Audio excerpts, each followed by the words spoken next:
Good morning बच्चों। Class 12th mathematics के आज की इस वीडियो में मैं आपका स्वागत करता हूं। आज की इस वीडियो में जो टॉपिक हम लोग डिस्कस करने वाले हैं वो है कंपोजिशन ऑफ टू फंक्शन, यानी दो फलनों का संयोजन। तो अगर आपके पास दो फंक्शन हैं, जैसे यहाँ पे आपको दो फंक्शन दिखाई दे रहे हैं, फंक्शन f और फंक्शन g। तो अगर हमारे पास दो फंक्शन है, पहला function a to b defined है और दूसरा function b to c defined है।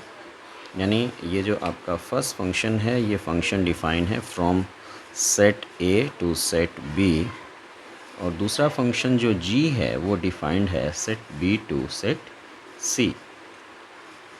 तो जब फंक्शन f की जब हम बात कर रहे हैं तो यहाँ पे तीन एलिमेंट हैं a b c। इसमें a का रिलेशन d के साथ, b का d के साथ और c का रिलेशन e के साथ है। तो ये फंक्शन f हो गया। और ये दूसरा जो फंक्शन g है ये b टू c डिफाइंड है, जिसमें d की इमेज जो है f मिल रही है और e की इमेज जो है वो g मिल रही है। अब अगर हम इस दोनों फंक्शन को कंबाइन करें, कंबाइन करने मतलब इसको एक तरह से एक ऐसा फंक्शन बनाएं जो कि सीधे a से c में डिफाइंड हो। एक्चुअली हो क्या रहा है, a की इमेज b में मिल रही है और फिर b की जो इमेज है वो c में मिल रही है। तो अगर कोई ऐसा फंक्शन हम बना दें जिससे कि a की इमेज डायरेक्ट हमें c में मिलने लगे, जैसे a की इमेज d में है और d की इमेज f है, तो हम कह सकते हैं यहाँ पे अगर a से c में कोई फंक्शन हम डिफ़ाइन करेंगे तो a का जो रिलेशन होना चाहिए वो f के साथ होना चाहिए। फिर से देखिए, जब हम a से b में डिफ़ाइन कर रहे हैं तो a की रिलेशन d के साथ है, b से c में फंक्शन डिफ़ाइन कर रहे हैं तो d की रिलेशन f के साथ है। तो जब हम a से c में डिफ़ाइन करेंगे, मान लीजिए हमने कोई ऐसा फंक्शन डिफ़ाइन किया जो कि a की इमेज a की रिलेशन को सीधे c में मैप कर दे रहा है, यानी a का रिलेशन d के साथ, d का f के साथ, तो a का रिलेशन वो जो फंक्शन है वो सीधे रिलेट कर दे f के साथ। इसी तरह b का रिलेशन d के साथ है, d का f के साथ है, तो वो जो नया वाला फंक्शन हो जो इन दोनों को कंबाइन करेगा वो b को सीधे जोड़ दे f के साथ। इसी तरह c का रिलेशन e के साथ है, e का g के साथ है, तो जो नया फंक्शन होगा जो कि a को c के साथ जोड़ेगा वो c को सीधे g के साथ जोड़ दे, यानी हमको बीच में b के थ्रू c तक जाने की ज़रूरत ना पड़े। तो ऐसा जो फंक्शन होगा जो कि सीधे a के एलिमेंट्स को सीधे c के साथ जोड़ेगा, वो जो हमारा फंक्शन होगा वो हमारा फंक्शन इन दोनों फंक्शन का कंपोजिट फंक्शन बोला जाएगा, composition of this two function बोला जाएगा। और वो क्या करेगा कि सीधे a के एलिमेंट्स को सीधे c में जोड़ देगा। मान लीजिए ये फंक्शन है h, तो h क्या कर रहा है, a को सीधे c में जोड़ रहा है। तो इसमें कौन कौन से एलिमेंट किससे रिलेट होंगे इसको कैसे हम पता करेंगे। तो a का रिलेशन d के साथ है और यानी a की इमेज d है और d की इमेज क्या है, f है। तो a की इमेज होनी चाहिए f।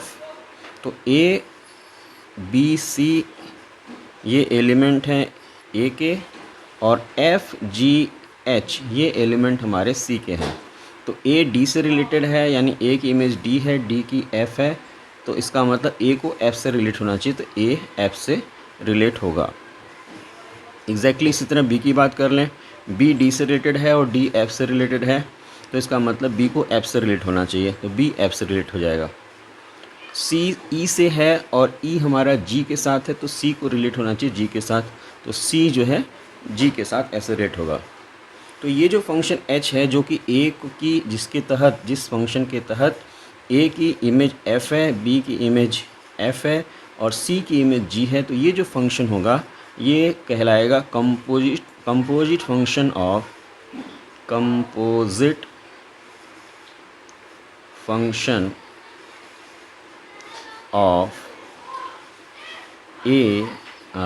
f and g।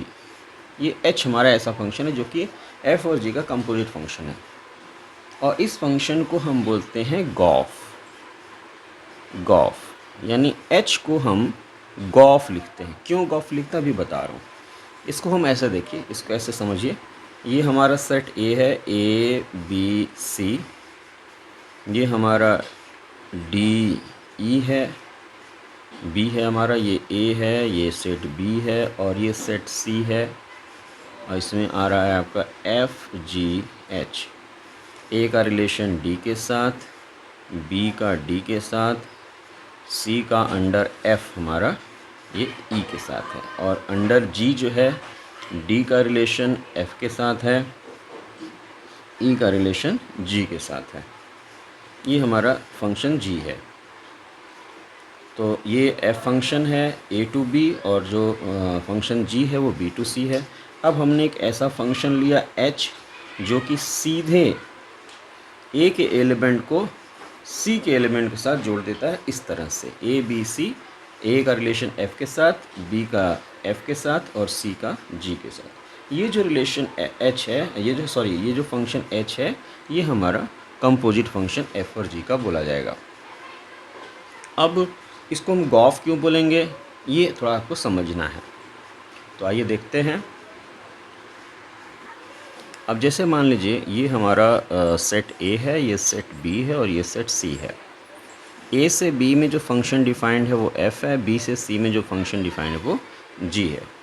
अब अगर इस सेट ए का कोई हमने एलिमेंट एक्स ले लिया, तो एक्स की जो इमेज एफ के अंडर में मिलेगी वो मिलेगी एफ एक्स।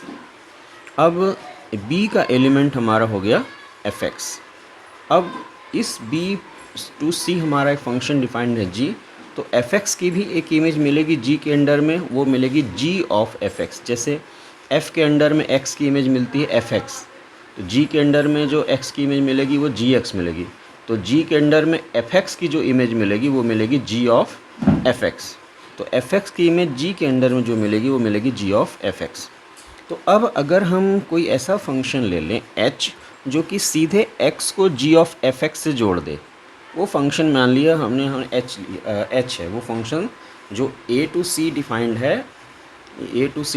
है और ए के सारे एलिमेंट को सी के एलिमेंट से यहाँ जोड़ रहा है, उस फंक्शन को हमने नाम दे दिया एच।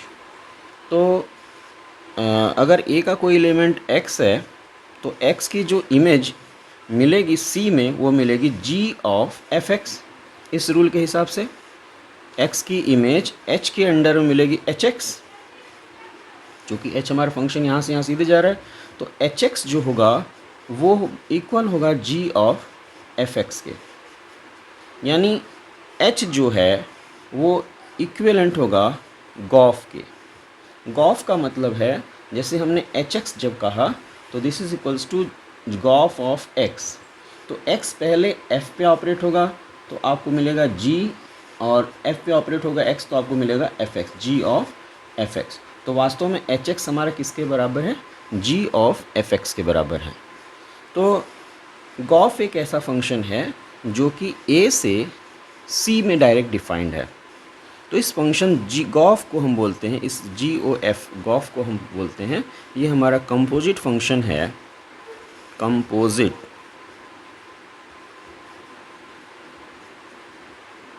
और गॉफ जो होगा वो डिफाइंड होगा A to C, where f is defined from A to B and g is defined from B to C. तो गॉफ जो होगा वो ए टू सी डिफाइंड होगा। तो ये हमारा गॉफ जो फंक्शन है ये रहा, और ये कहलाता है हमारा कंपोजिट फंक्शन। अब देखिए इसी का एग्ज़ाम्पल देखते हैं। यहाँ पे ये एग्ज़ाम्पल 15 है आपके एनसीईआरटी का, ये एग्ज़ाम्पल 15 है एनसीईआरटी का। तो इसमें क्या कह रहा है कि दो फंक्शन दिए हुए हैं। एक फंक्शन है जो डिफाइंड है 2 3 4 5, ये हमारा सेट ए मान लीजिए, इसको सेट ए है, सेट ए से ये सेट बी में डिफाइंड है। और जी दूसरा फंक्शन वो सेट बी से डिफाइंड है सेट सी में। और डिफाइंड कुछ इस तरह से है कि 2 की इमेज एफ़ के अंडर में 3 है, 3 की इमेज एफ़ के अंडर में 4 है, 4 की इमेज एफ़ के अंडर में वही है जो कि 5 की इमेज एफ़ के अंडर में है, यानी 4 की इमेज 5 की इमेज सेम है और 5 के बराबर है। जी के अंडर में 3 की इमेज और जी के अंडर में 4 की इमेज सेम है और 7 के बराबर है। जी के अंडर में 5 की इमेज और जी के अंडर में 9 की इमेज, ये दोनों सेम है और 11 के बराबर है। बोलता है फाइंड गॉफ। गॉफ बताइए कि क्या होगा। तो आइए देखते हैं, इसको करते हैं। तो सबसे पहले तो हमने ये बना लिया ऐसे, सेट ए, सेट बी और ये हमारा सेट सी। तो ये फंक्शन हमारा f है यहाँ पे और ये फंक्शन हमारा है g। Set A to set B, set B to set G हमारा सेट C जो है हमारा G है, sorry set B to set C हमारा फंक्शन G है। तो A में जो एलिमेंट है 2 3 4 5 है, तो यहाँ हमने लिख दिया 2 3 4 5। B में एलिमेंट है 3 4 5 9, 3 4 5 9। और C में एलिमेंट है 7 11 15, 7 11 15। अब जो फंक्शन यहाँ से यहाँ डिफाइन होगा, अभी मैंने बताया आपको कि अगर x एलिमेंट यहाँ पे है तो इसकी इमेज यहाँ पे f के अंडर में fx मिलेगी, और fx की जो इमेज g के अंडर मिलेगी वो g ऑफ fx मिलेगी, और g ऑफ fx को ही हम बोलते हैं गॉफ ऑफ x। ऐसे g ऑफ fx का बोलते हैं गॉफ ऑफ x। तो वास्तव में यहाँ पे यहाँ से यहाँ तक जो ये जो फंक्शन डिफाइन होगा फ्रॉम A टू C वो गॉफ होगा, यानी गॉफ जो होगा वो डिफाइंड होगा फ्रॉम A टू C। तो आपको गॉफ पता करना है, यानी गॉफ बोलता है कि फाइंड गॉफ। तो गॉफ पता करने का मतलब आप को गॉफ ऑफ 2 पता करना है, यानी आपको पता करना है गॉफ ऑफ 2, गॉफ ऑफ 3, इसका गॉफ ऑफ 4 और गॉफ ऑफ 5। ये चीज़ें आपको पता करनी है। तो आइए देखते हैं इसको कैसे करेंगे हम लोग। कहता है कि f के अंदर में 2 की इमेज जो है वो 3 है, यानी 2 की इमेज f के अंदर में 3 है। ये 2 कनेक्ट हो रहा है 3 के साथ, और 3 कनेक्ट हो रहा है 4 के साथ। ये 3 कनेक्ट हो गया 4 के साथ, और 4 और 5 इन दोनों की इमेज सेम है और 5 है, यानी 4 की इमेज भी 5 है और 5 की इमेज भी 5 है। अब g की बात कर लें। g के अंडर में 3 और 4 की इमेज सेम है और 7 के बराबर है। 3 और 4 की इमेज सेम है और 7 के बराबर है। और 5 और 9 की इमेज सेम है, 11 के बराबर है, यानी 5 और 9 की इमेज 11 है। ये आपका पूरा फंक्शन है। अब जैसे आपको पता करना हो गॉफ ऑफ 2, तो गॉफ ऑफ 2 आप 2 तरीके से पता कर सकते हैं। गॉफ ऑफ 2 को आप लिखेंगे g ऑफ f2। अब g ऑफ f2 पता करना तो पहले f2 पता करते हैं, यानी f2 की वैल्यू कितनी है। तो 2 की इमेज f के अंडर में देखिए, 2 की इमेज f के अंडर में क्या है 3, यानी f2 की वैल्यू जो होगी वो 3 होगी।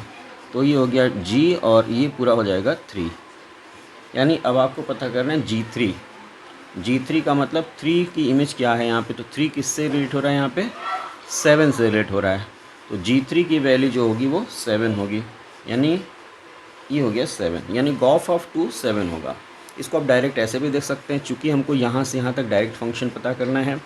तो 2 3 से रिलेटेड है और 3 जाके यहाँ पे किससे रिलेटेड है 7 से, यानी जो गॉफ होगा वो 2 को किससे रिलेट करेगा 7 से, यानी गॉफ ऑफ 2 हमारा क्या हो जाएगा 7। एग्जैक्टली गॉफ ऑफ जब 3 की बात करेंगे तो 3 हमारा यहाँ पे 4 से रिलेटेड है, 4 जाके 7 से रिलेटेड है, यानी 3 जाके हमारा 7 से रिलेटेड होगा, यानी गॉफ ऑफ 3 जो होगा वो 7 के इक्वल होगा। कैसे इक्वल होगा एक बार देख लेते हैं इसको लिखेंगे g ऑफ f3, और g ऑफ f3 पता करते हैं क्या है, यानी f3 का मतलब 3 के अंडर में f के अंडर में 3 की इमेज, तो 3 की इमेज कितनी मिल रही है 4, तो f3 को लिख सकते हैं 4, तो g ऑफ 4 हो जाएगा। और g ऑफ 4 यानी 4 की इमेज g के अंडर में क्या मिल रही है 7, तो g of 4 is equals to 7, ये हमारा हो गया। एग्जैक्टली इसी तरह गॉफ ऑफ 4 पता करना है। गॉफ ऑफ 4 तो आप डायरेक्ट पहले पता करिए, 4 किससे रिलेटेड है 5 से, और 5 जाके यहाँ पे किससे है 11 से, तो जो गॉफ होगा वो 4 को सीधे कनेक्ट करेगा 11 से, यानी गॉफ ऑफ 4 सीधे हो जाएगा कितना 11। और उसको ऐसे ले जाएंगे तो आप लिखेंगे g ऑफ f4, और f4 का मतलब आपका हो गया, यानी f के अंडर में 4 की इमेज हो गई 5, यानी g ऑफ 5, और g ऑफ 5 हमारा कितना है f5 की इमेज g के अंडर में कितनी है 11, ये 11 हो गई। एग्जैक्टली इसी तरह लास्ट में बात कर लेते हैं गॉफ ऑफ 5।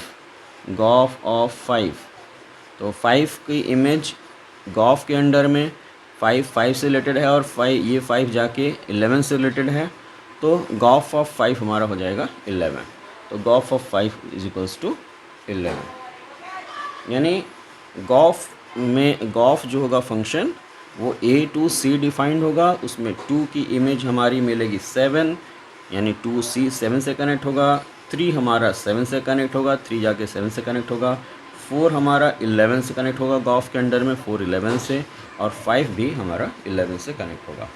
तो ये इस तरह से हम गॉफ पे बेस्ड हमने एक एग्ज़ाम्पल सॉल्व किया। बाकी क्वेश्चन भी हम लोग नेक्स्ट वीडियो में देखेंगे। धन्यवाद।